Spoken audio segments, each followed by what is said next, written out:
The phone buzzed on my desk, breaking my concentration as I reviewed budget reports for the upcoming quarter. I glanced at the screen. Ben's name flashed across it. Strange. My 13-year-old son should have been in school, not calling me in the middle of a Tuesday afternoon. "Mom?" His voice was shaky, barely above a whisper. "Grandma and Grandpa are here. They're moving all our stuff into the garage."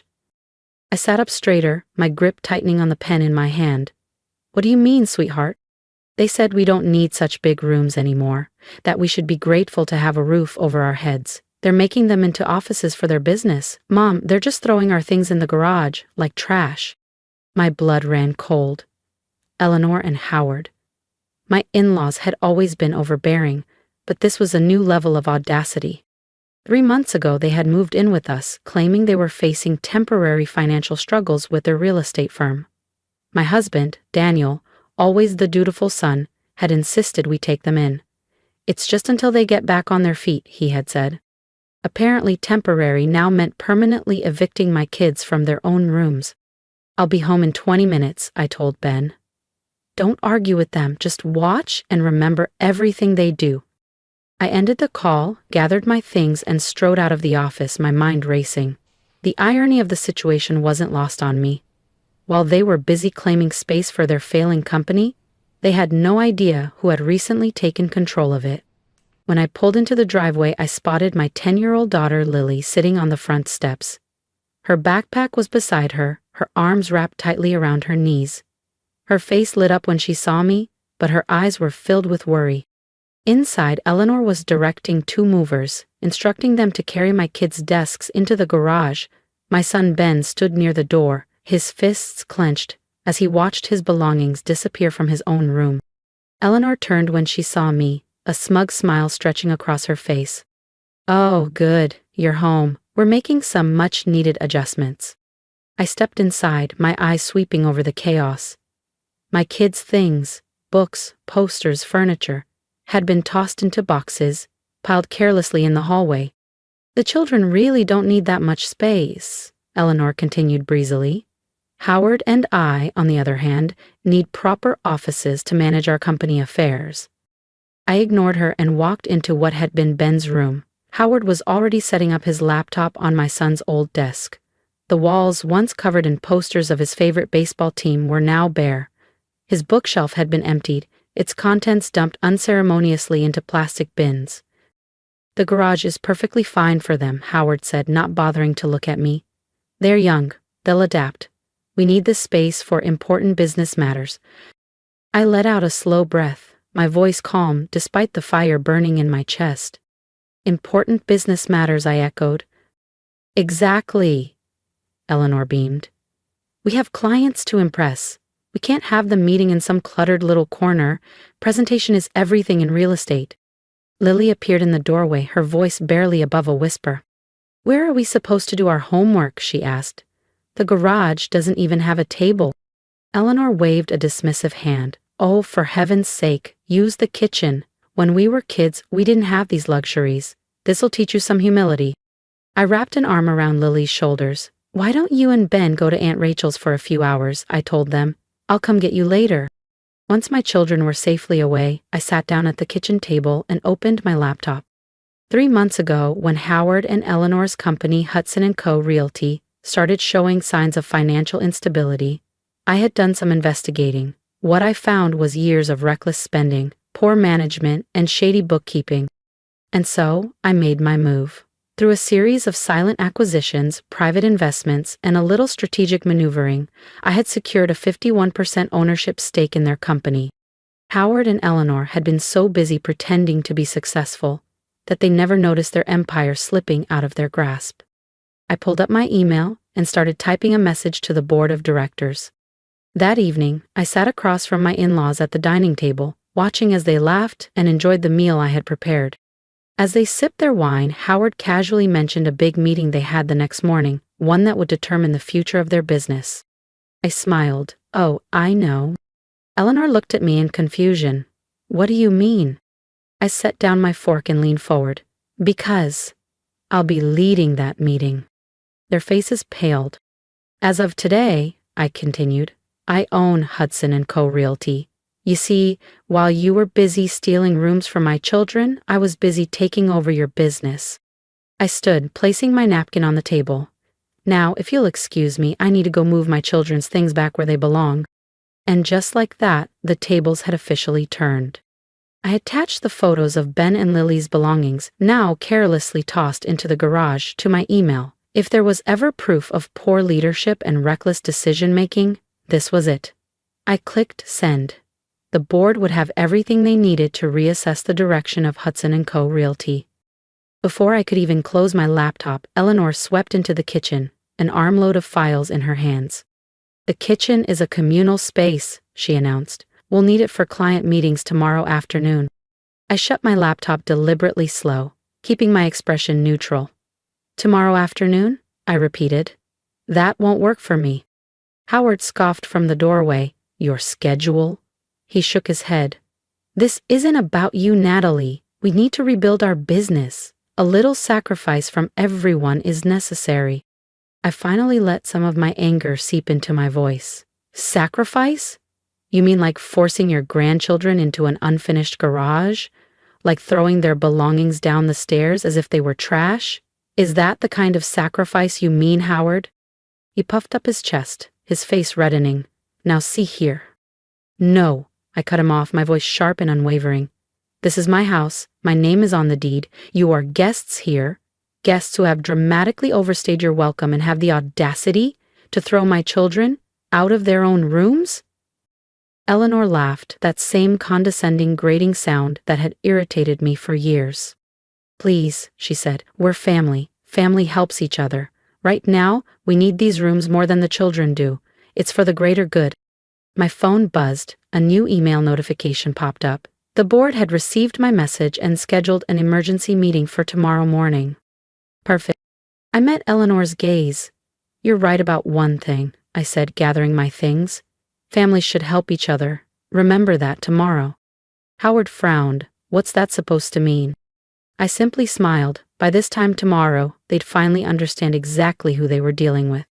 As I left to pick up Ben and Lily, I could hear them arguing in the kitchen, no doubt plotting which other parts of my house they could claim next. Let them plot. By tomorrow, they wouldn't own a single thing worth claiming. The next morning I took my time getting ready. I chose a sharp charcoal suit, the kind I reserved for major client presentations. Today was important. Today, I wasn't just Natalie Hudson, their daughter-in-law. Today, I was their boss. By the time I left, Eleanor and Howard were already settled in their newly claimed offices, completely unconcerned about where their grandchildren had spent the night. I arrived at Hudson & Co. Realty's headquarters 15 minutes early. The boardroom was already buzzing with activity when Sandra, the board secretary, greeted me with a knowing smile. "Mrs. Hudson, we've been expecting you. The board members are quite interested in your findings." I nodded, adjusting my jacket. "I imagine they would be. Has anyone informed Eleanor and Howard about the meeting?" Sandra smirked. "Oh yes, they've been called in.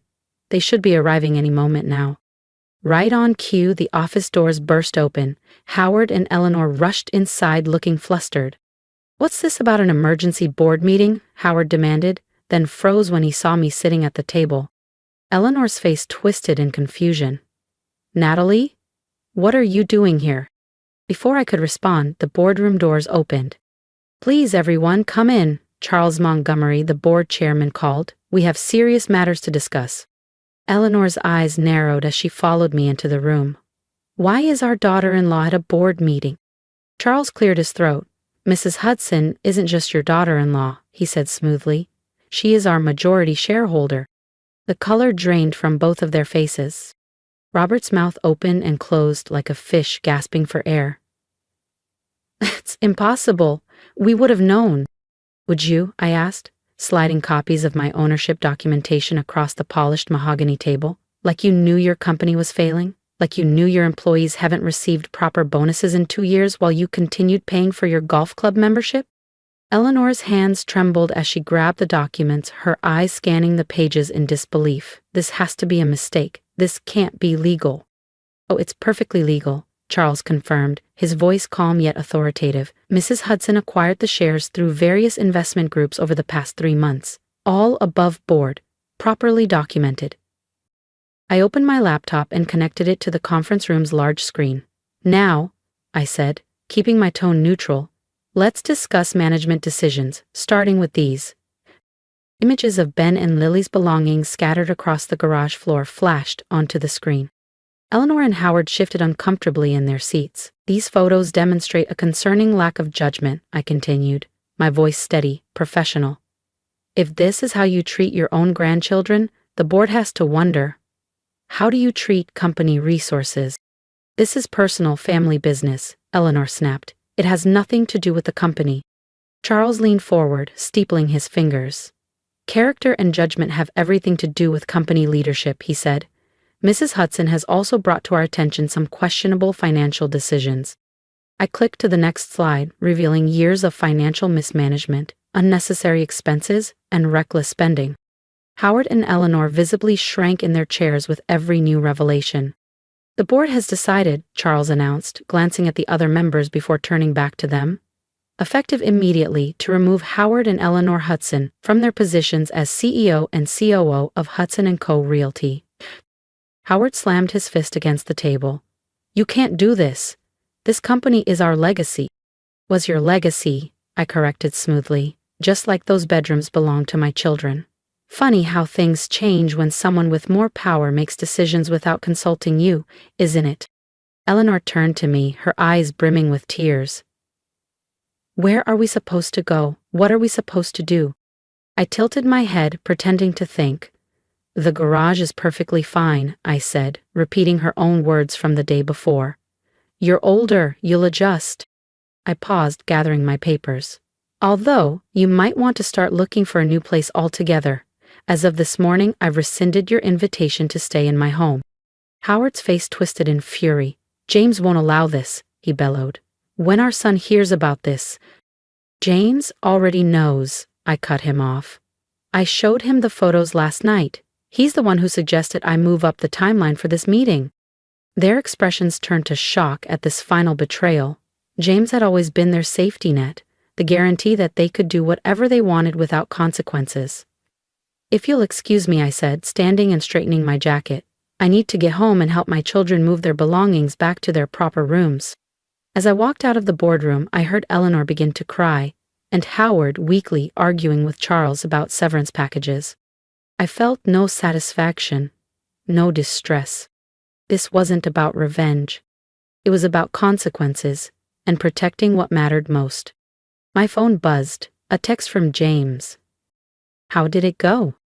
Just as planned, I replied. They're out of their positions. Are you still okay with having them move out? He asked. More than okay, he texted back. I should have stood up to them years ago. I'm sorry it took them hurting the kids for me to see who they really are. I pulled into the driveway where Ben and Lily were waiting with Aunt Rachel. Their faces lit up when I stepped out of the car.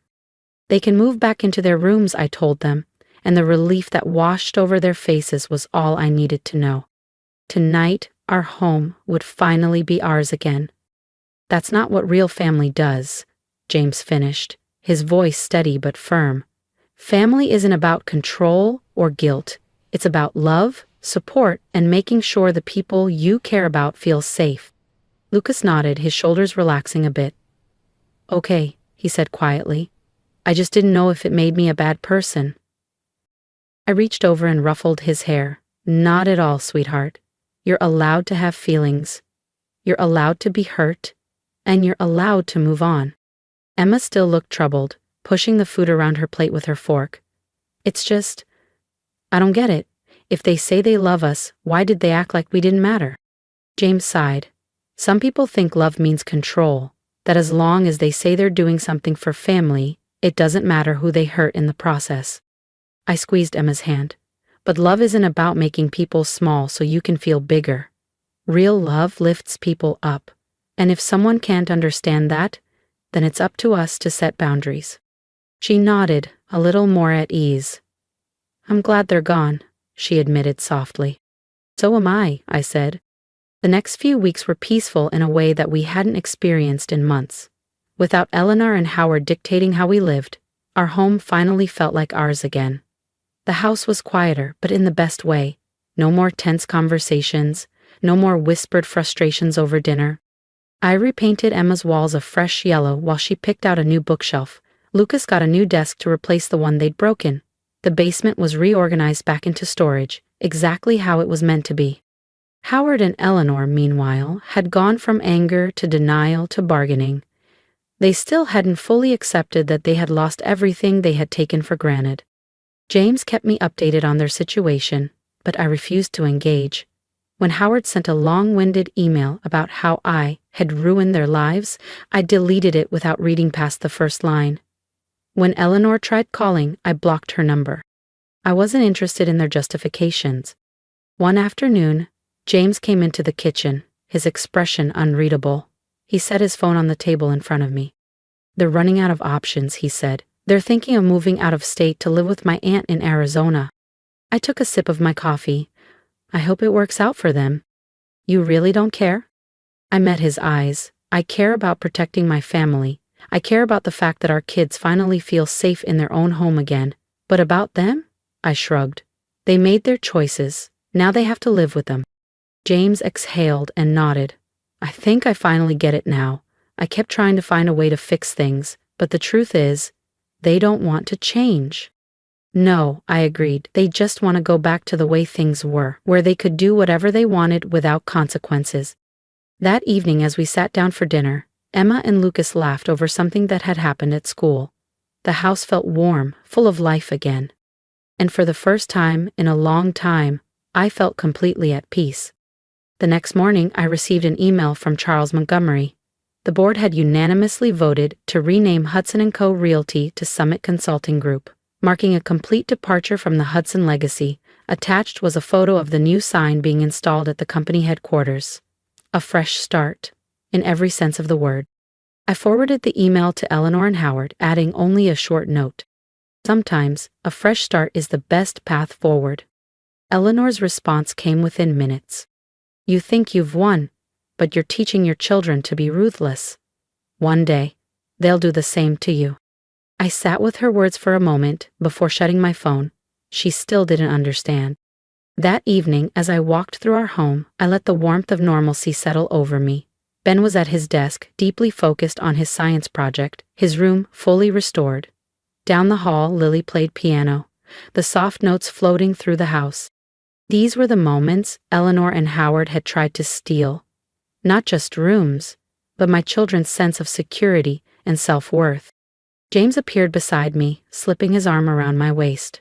"You know," he said, his voice low, "I always thought keeping the peace with my parents was the right thing to do, but watching you stand up to them, showing our kids that they deserve to be protected, that's what real family leadership looks like."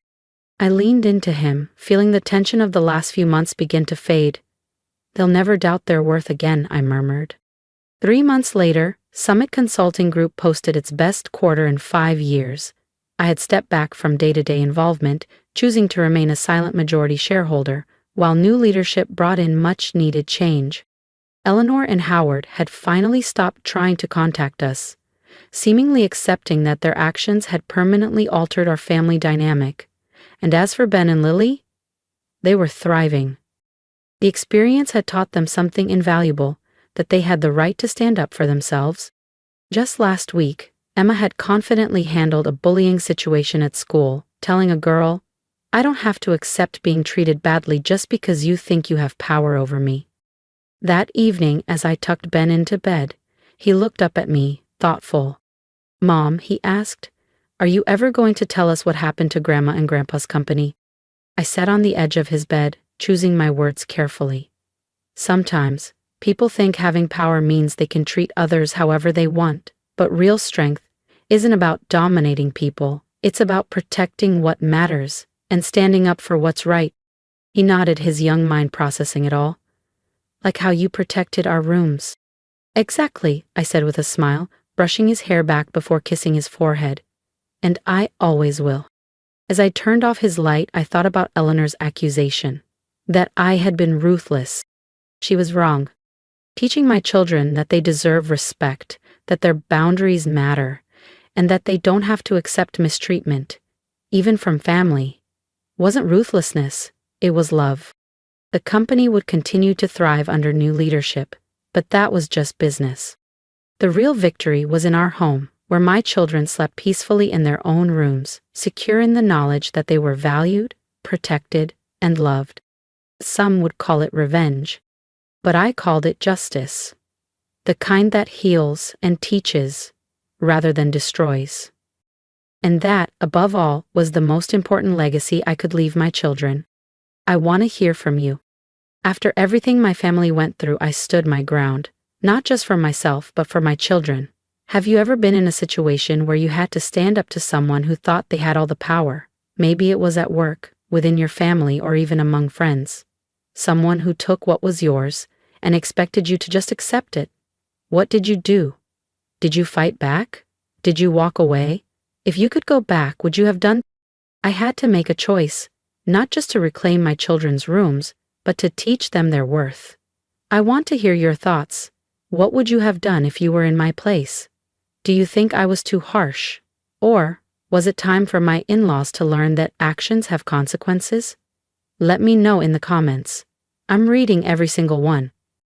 And if there's one thing you take from my story, let it be this: your boundaries matter. It's easy to let people walk all over you when they use the word family as a shield. But family isn't a free pass to disrespect, control, or take from you.